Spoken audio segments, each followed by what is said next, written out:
Hey, I'd like to welcome you to another episode of Mission Matters. My name is Adam Torres, and if you'd like to apply to be a guest on the show, just head on over to missionmatters.com and click on Be Our Guest to apply.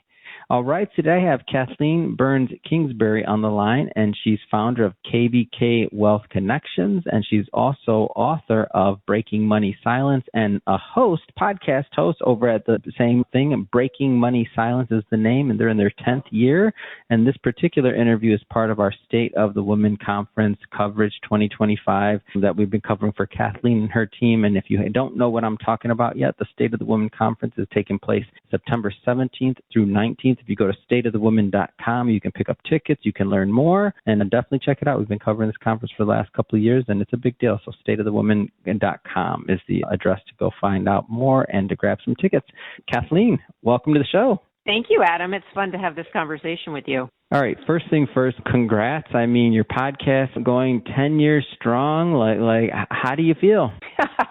I feel great. I feel very connected to the message of Breaking Money Silence, which is basically about busting through the taboo, talking about money. So I love that there's both a podcast and a book, and getting opportunities to speak at a conference like this as well is just a lot of fun. Now, have you been to this conference in the past, or is this the first time? This is my first time, so I was really honored to be asked to speak. Oh, you're in for a treat. Yeah. I'm telling you, I've been covering this conference for a while now, and the rock stars that you're going to be around, including yourself, it's just quite a thing, a show that they put on. I understand you're going to be speaking. Maybe going to just to give a little bit of a teaser to our audience about some of the things you're going to be talking about. Sure. I'm going to be talking about the psychology of money, which is basically how we think and feel about money and how that impacts women in particular when it comes to their financial confidence. And most importantly, when people come to the session, they're also going to walk away with some practical, actionable tips. So it's talking about the problem, but more importantly, we're going to focus on how each and every one of us can be part of the solution. So I'm really excited about that. How did you get into this business? Like, how did you know this is going to be something that you spend your time and your talent on? Yeah, Adam, it's not something that necessarily you go to college for per se.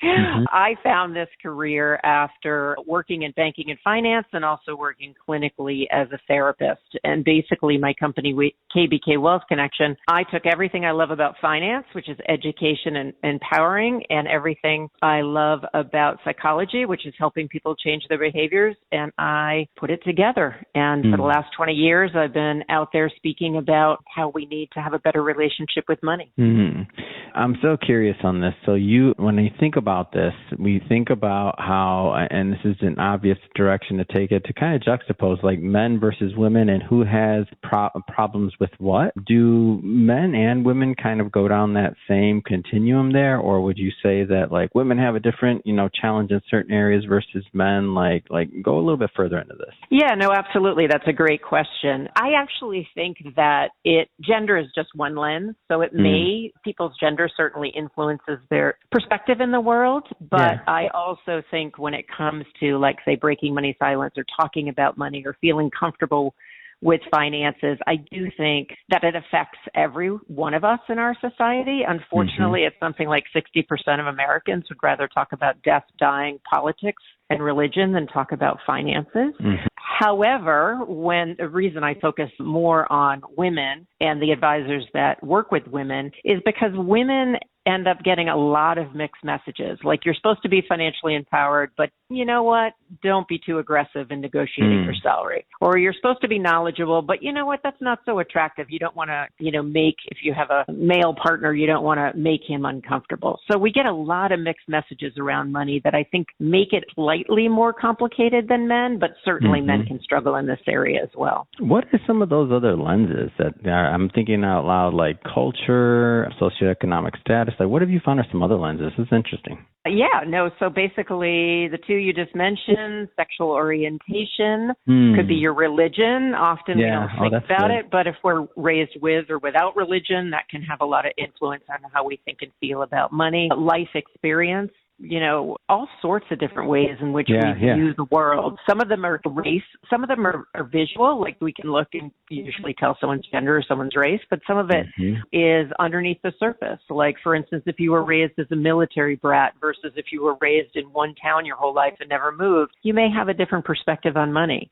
So it's really, I love what I do. It's really fascinating work. And so there's so many layers in which you can work with someone around their relationship with money that can be really helpful and help someone just take better care of themselves, but also better care of their family and their community. Mm-hmm. Now, I know there's obviously many things that you have in your catalog of content. You've authored multiple books, 5 books, and you host your show for a long time. But I do like to try to get at least one, actionable thing that our listeners can do out of every interview. And so maybe let's just pick a category and say maybe women at work. Like, what are some things that the listeners should do to be maybe effective at negotiating pay or communicating value, or like however you kind of want to tee that up? But let's maybe give some value to the women at work out there. Absolutely. I think if you are at work and you are somebody who's in a position, most of us, where you're going to be negotiating your salary or you're going to be wanting to negotiate for a better title or better assignments, it's really important, first of all, to identify what that value is. I call it true value.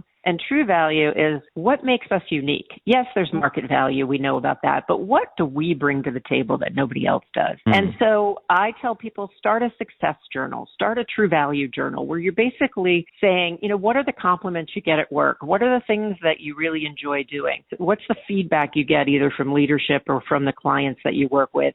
And all of that is the essence of who you are, and that's your true value. And often when we're negotiating, we forget to include those components, which really allow us to say, hey, yes, we deserve, X amount of money or benefits, but it's also, this is what I bring to the table that's unique.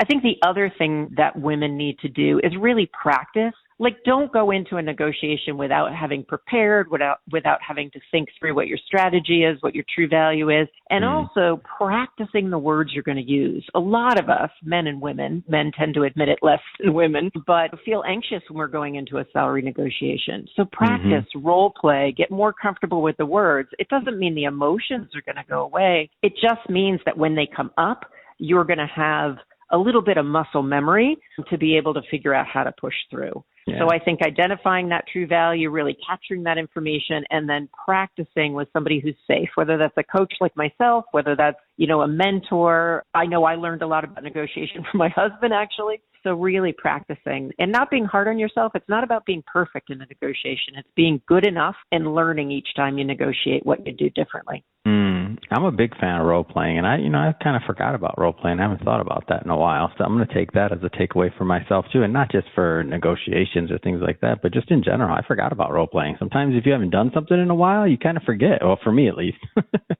Yeah. Well, the other thing is people often put that off. I teach a college course, and people roll their eyes. Oh, we're going to role play. But that really? Tends to be the thing yes. Yeah. I think it's because, the introverts in the room or, I'm going to be judged by other people.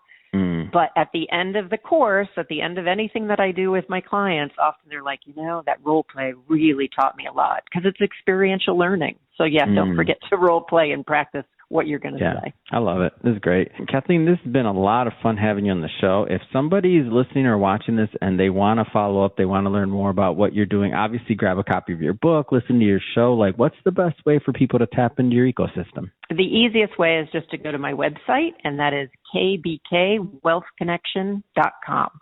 And repeat that one more time, please. It's kbkwealthconnection.com.